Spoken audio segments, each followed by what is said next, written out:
My name is Amy Luna, if we have not met, and I'm one of the pastors on staff at Oasis, and I'm just so excited to get to be here with you and share God's Word. And we've been talking about being known and needed. Known and needed, a really light topic of conversation for church on a Sunday morning. And just want to check the pulse. Do you feel like this would be like a safe place? Yeah? I didn't feel like that felt really safe. So would you feel like Sunday morning this would be like a safe place, Yes? Okay. Well, since it is, I'm going to share that my name is Amy Luna, and I am a recovering need-aholic. Thank you. Thank you for clapping. Yes, great. Some of the other need-aholics, former need-aholics, are cheering with me.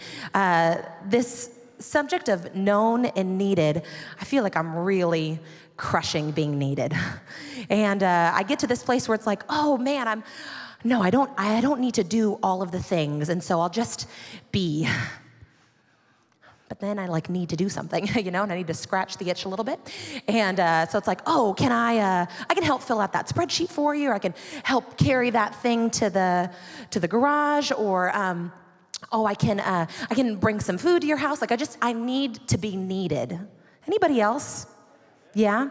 And I'm realizing about myself that it's easier for me to be needed than it is to be known. Because there's a level of vulnerability that comes with being known, and with being needed, I can just arrive. And I'm really good at arriving and doing the things and making sure everyone feels good about the things that I'm doing. And so we're talking about this, and I realized, man, if I think about being known, I feel like for a lot of my life, I was known as a singer, or have been known as a singer. Maybe you know me as a singer. Maybe not. I don't know.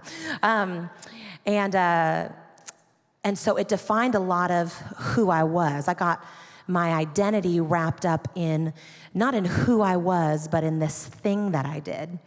And so even when I was younger and trying to make friends, I remember thinking in my head oh, if they knew I could sing, they would really want to be my friend. I don't think that way anymore. It's been 2 years, really making a lot of progress in this being known, not by what I do. But what's interesting about being known for what you do is there's doors that open for you based on what you do, more so than doors opening because of who you are. And I had some doors that opened for me because of this thing that I do. And in 2007, I got to be a part of a season of American Idol.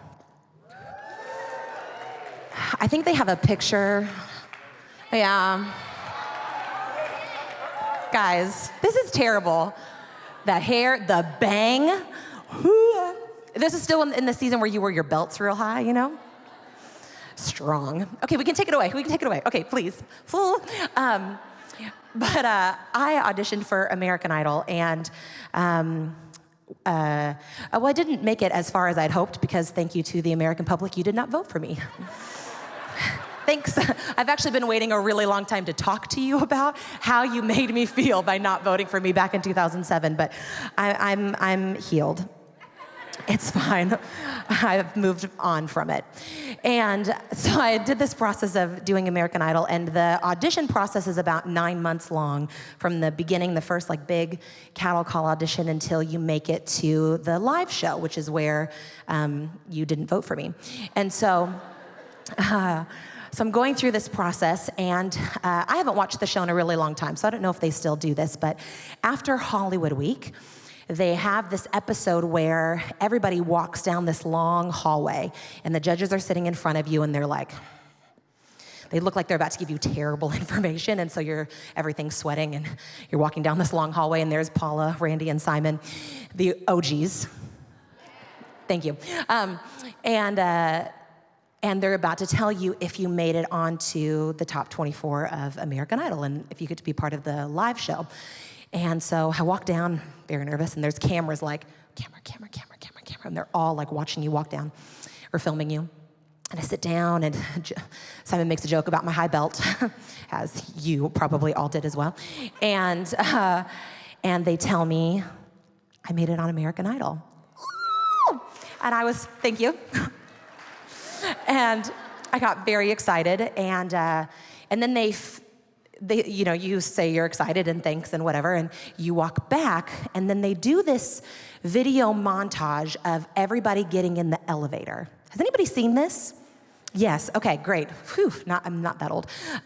You get in the elevator, and you're supposed to share with exuberance how excited you are that you made it on American Idol. And it is literally the most demonstrative thing. Your whole body's going, everybody's twirling, they're bouncing, they're yelling, they're screaming, oh my gosh, I made it on American Idol. I made it on American Idol. I'm talking to everything within the elevator because everything needs to know I made it on American Idol. And when you watch it, you get so excited for them because they're so excited.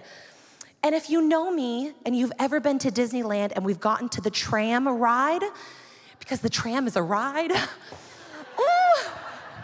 I literally can't contain my whole body.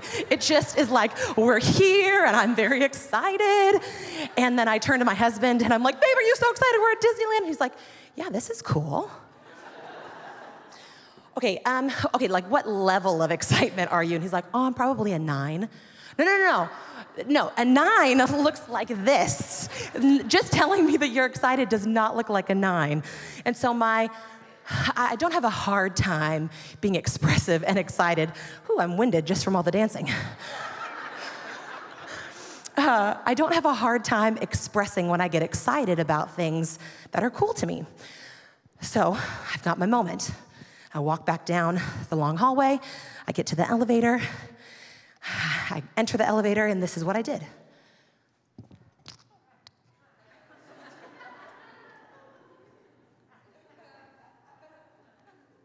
I did nothing. I stood there, and I internally processed what just happened. Guys, the whole show is based on you showing your personality so that America will vote for you, and I gave them nothing. Absolutely nothing. And a couple weeks later, there was this article that came out, and Simon had done an interview, and he talked about 2 curly-haired girls on our season, and one he named, which ended up being the winner of our season, and then another one that he didn't. Man, that jumping around really did take my breath away. We need to go to the gym, Nelson Luna. Okay. Anyway, he does this interview, and he mentions the curly-haired girl who won, and then he says, and there's this other girl who's got curly hair, hence the picture, and she's got a great voice, but she doesn't really have much personality. I don't know how far she's gonna go, but we'll see. And I read it, and I was like, that's me. He's talking about me.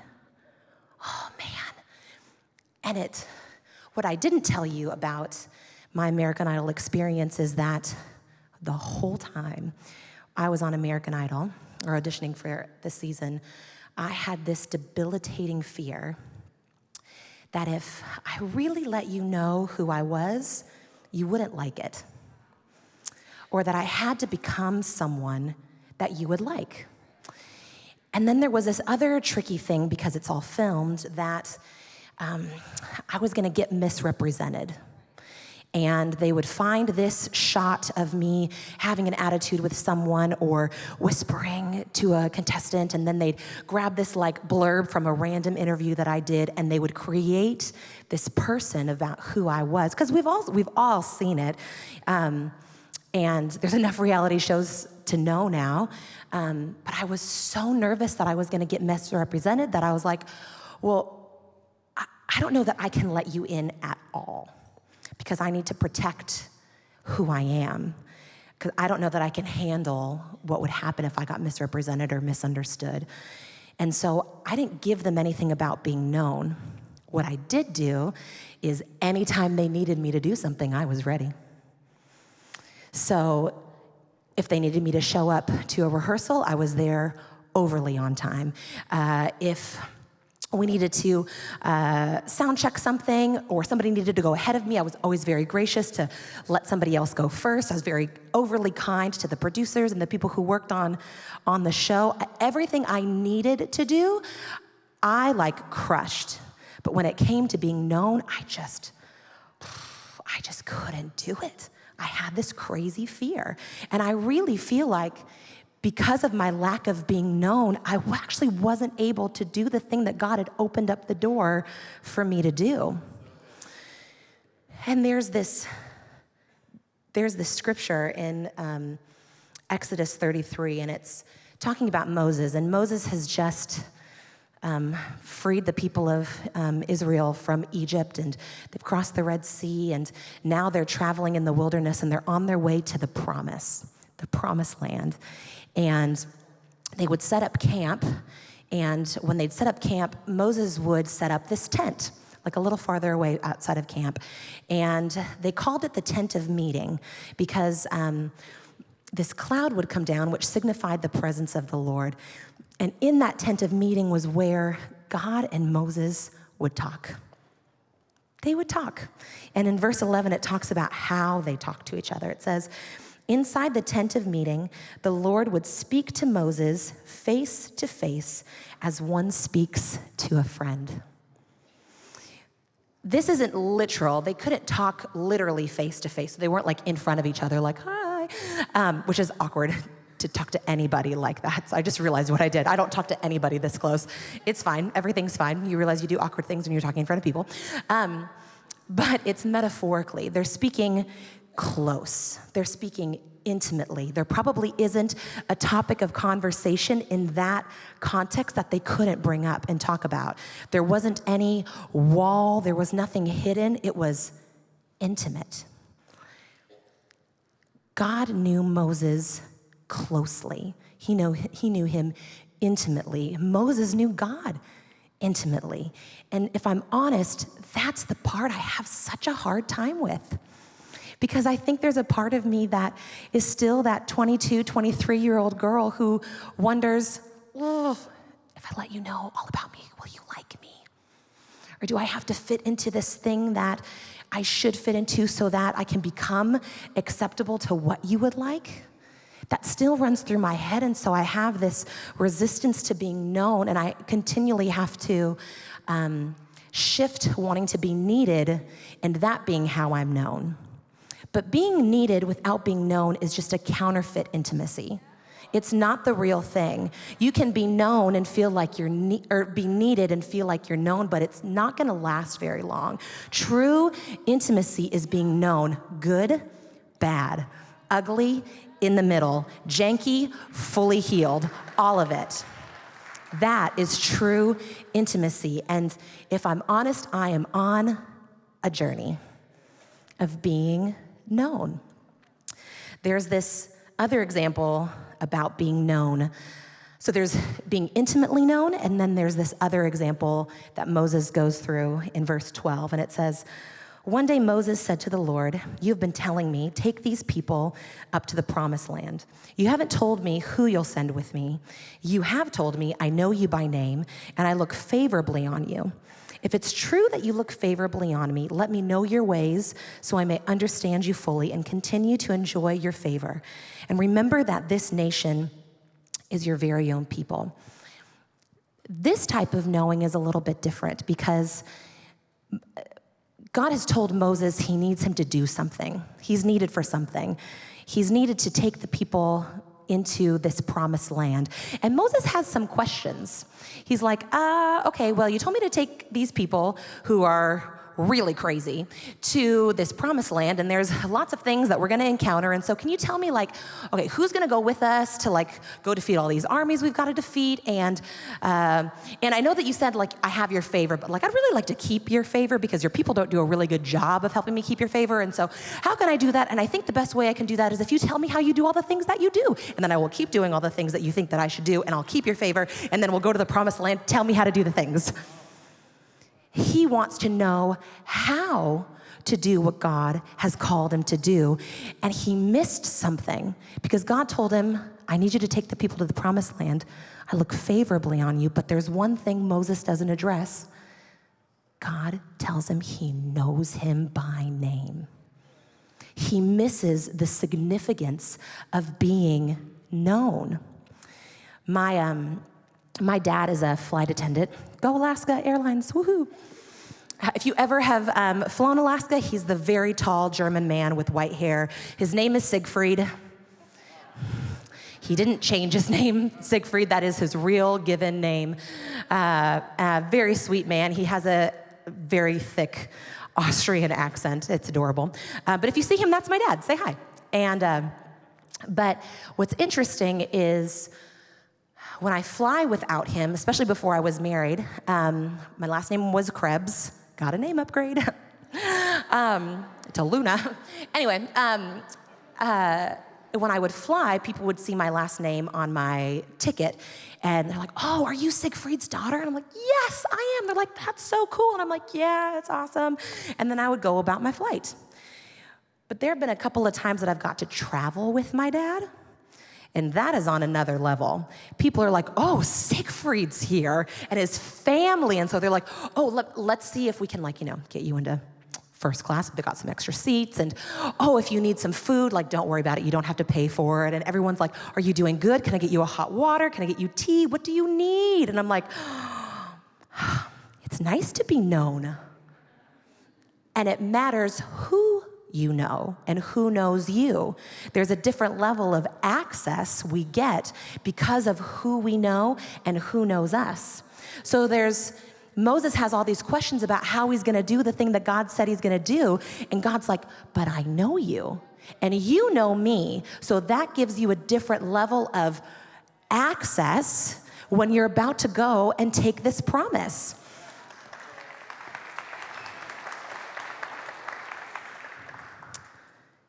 And I just think we can forget how important it is to be known. We want to be known for what we do, and God wants to know us. And he also wants us to know one another. Because here's the thing about truly being known. It's intimate, but when you're known, you're not alone. You're not alone. I don't know about you, but the holidays can feel for some people like you have no one knows you, no one sees you, no one cares.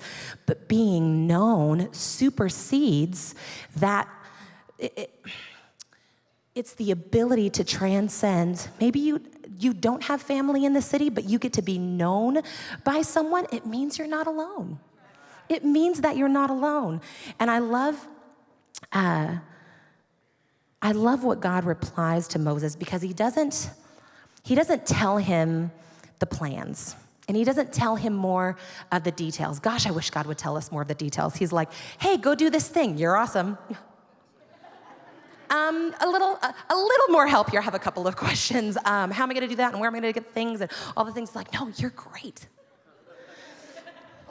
It's like everything within me wants to get more details and ask more questions because of the lack of information. And God doesn't give it to him. He reaffirms how important it is for him to be known, because he says this in verse 14. He says, "I will personally go with you, Moses, and I will give you rest. Everything will be fine for you."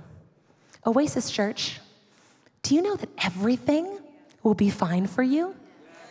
Do you know that everything will be fine for you? In the balcony, do you know that everything is gonna be fine for you?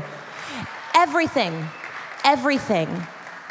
is gonna be fine for you, because the creator of the heavens and the earth bends down low to listen and to hear and to be who you need and to answer you when you call and to speak to you and to arrive and to be Emmanuel, God with us. That is the God that we serve when we are known. He goes with us. He goes with us. And so maybe this morning, this afternoon now, maybe you can identify with one of those two places of being known. Maybe you're on a journey like me to be known intimately, to let people in, to let God in, to not just be who everybody thinks that you need to be, but to truly be who God's called you to be and who he made you. Or maybe you are more like Moses, where he's getting caught up in the things that he's doing and he's forgetting the significance of being known Maybe you're in one of those two places. Would you do me a favor? Would you be bold this afternoon? And if that's you, would you just stand? Because I would love to pray over you. Can you do that in this moment? Come on, some bold people in the house of God this morning. That's awesome. I want you to know I'm standing too. I've been standing. That's my official stand. I'm with you. One of the most intimidating parts about talking about being known and needed today is the fact that I'm not totally good at this yet. And I would much rather talk to you from a place of, let me tell you all the great things that God has done because I've been known, and here's the fruit of it, and here's what you're gonna see in your life. But I don't have all of that. I don't have all of that yet. So I'm with you on the journey, but I believe God's gonna do something in this moment as you take a step. I really feel, that's why I felt like we needed to stand, because we're saying, hey, I'm not gonna do this way of living anymore. I'm not gonna put my focus and my intention on what I do, but instead I'm gonna choose to shift a little bit and to live life differently. I'm gonna open myself up. I'm gonna have some intimate conversations with people. I'm gonna choose to not get wrapped up in the things that I do and trying to know all of the details, and trust that God is gonna go with me, and that is more than enough. That is more than enough.